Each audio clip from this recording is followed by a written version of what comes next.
Hi friends, നമ്മുടെ ഇന്നത്തെ recipe മത്തി വറക്കുന്നതാണ്.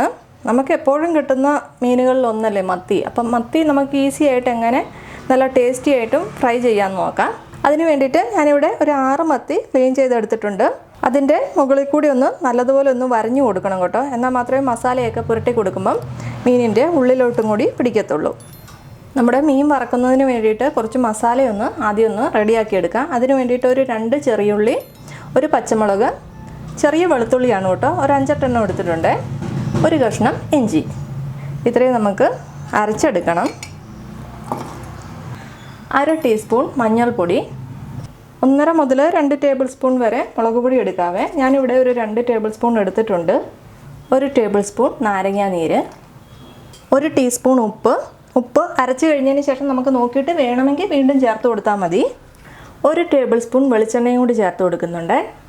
1 തണ്ട് കറിവേപ്പില. ഇത്രയും ചേർത്തിട്ട് നല്ലതുപോലെ അരച്ചെടുക്കാം. നമുക്ക് കുറച്ച് വെള്ളവും കൂടി ചേർത്ത് കൊടുക്കണം.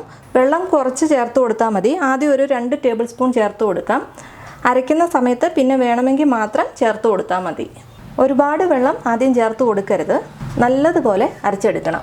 നമ്മുടെ മസാല ഇവിടെ നല്ലതുപോലെ അരച്ചെടുത്തിട്ടുണ്ട്. ഈ ഒരു പാകത്തിന് ഇരിക്കണം കേട്ടോ. ഒരുപാട് വെള്ളം കൂടി പോകരുത്. ഞാനൊരു 2.5 ടേബിൾ സ്പൂൺ ആണ് മൊത്തം ചേർത്തിരിക്കുന്ന വെള്ളം. പിന്നെ നമ്മൾ നാരങ്ങാനീര് ചേർത്തിട്ടുണ്ട്, വെളിച്ചെണ്ണയൊക്കെ ചേർത്തിട്ടുണ്ട്. അപ്പോൾ അതെല്ലാം കൂടി ചേരുമ്പോഴത്തേനും നമുക്ക് ആവശ്യത്തിനുള്ള വെള്ളം എല്ലാം ഉണ്ട് കേട്ടോ. ഇത്രയും മതി, ഒരുപാട് വെള്ളം ആകരുത്. നല്ലതുപോലെ മീനിലേക്ക് പുരട്ടി കൊടുക്കാം. മീനിൻ്റെ ഉള്ളിലോട്ടെല്ലാം മസാല പുരട്ടി കൊടുക്കണേ. മസാല പുരട്ടിയിട്ട് ഏറ്റവും കുറഞ്ഞത് ഒരു അരമണിക്കൂറെങ്കിലും വെക്കാൻ നോക്കണം. ആ മസാലയൊക്കെ നല്ലതുപോലെ പിടിക്കണം. ഉപ്പ് നോക്കണം കേട്ടോ. ഈ സമയത്ത് ഉപ്പ് കുറവാണെങ്കിൽ ചേർത്ത് കൊടുക്കണേ. എനിക്കിവിടെ ആവശ്യത്തിനുള്ള ഉപ്പുണ്ട്. നിങ്ങൾക്ക് ഉപ്പ് കുറവാണെങ്കിൽ ചേർത്ത് കൊടുക്കണം. ഫ്രീസറിലൊന്നും വെക്കണ്ട, ഫ്രിഡ്ജിൽ വെച്ചാൽ മതി. അതല്ലെങ്കിൽ പുറത്ത് വെച്ചാലും കുഴപ്പമൊന്നുമില്ല.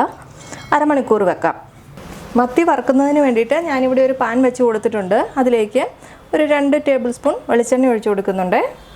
ഇതിലേക്ക് നമുക്ക് കുറച്ച് കറിവേപ്പില ചേർത്ത് കൊടുക്കാം. കറിവേപ്പില ചേർത്ത് കൊടുത്തതിന് ശേഷം നമ്മൾ മസാല പുരട്ടി വെച്ചിരിക്കുന്ന മീൻ ചേർത്ത് കൊടുക്കാവേ. അടച്ചൊന്നും വെക്കണ്ട കേട്ടോ. ഒരു സൈഡായിട്ടുണ്ട്, നമുക്കിതൊന്ന് മറിച്ചിട്ട് കൊടുക്കാം. 2 സൈഡും മൊരിഞ്ഞ് വരട്ടെ. ഞാൻ ഒരു തവണയും കൂടി ഇപ്പുറത്തെ സൈഡിലോട്ട് മറിച്ചിട്ട് കൊടുക്കുന്നുണ്ട്. ഒരു 2 മിനിറ്റും കൂടി മതി കേട്ടോ. ഇനി നമുക്ക് ഫ്ലെയിമൊക്കെ ഓഫ് ചെയ്ത് കൊടുക്കാം. വളരെ പെട്ടെന്ന് ബാച്ചിലേഴ്സിനൊക്കെ ഫ്രൈ ചെയ്തെടുക്കാൻ പറ്റുന്ന നമ്മുടെ മീൻ ഫ്രൈ റെഡി ആയിട്ടുണ്ട്. അപ്പോൾ എല്ലാവരും ഉണ്ടാക്കി നോക്കുക. മറ്റൊരു റെസിപ്പിയിലൂടെ വീണ്ടും കാണാം. താങ്ക്